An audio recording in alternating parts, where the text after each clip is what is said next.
ឆ្មាកំហុសធ្វើបាបគេឥឡូវគេបានស្លន់ហ្នឹងណាទាំងអស់គ្នាហើយវគ្គនេះមើលវីដេអូនឹងដល់ចប់អ្នកទាំងអស់គ្នាដឹងឆ្មាកំហុសនឹងធ្វើទី best friend តាមជាងគេមន់ហ្នឹងហ្មងគឺថៃរហូតហ្មងគឺចំអិនរហូត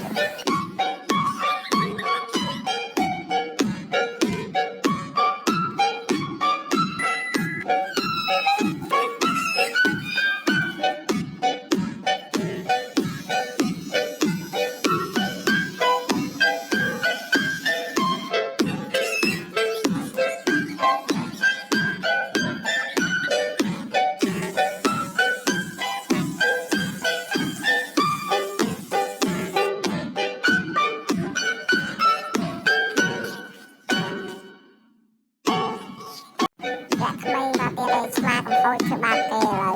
គេបានស្លន់ហ្នឹងណាទាំងអស់គ្នាហើយវគ្គនេះមើលវីដេអូនឹងដល់ចប់អ្នកទាំងអស់គ្នាដឹងឆ្មាកំហុសនឹងធ្វើទី best friend តាមជាងគេមន់ហ្នឹងហ្មងគឺថៃរហូតហ្មងគឺចំអិនរហូត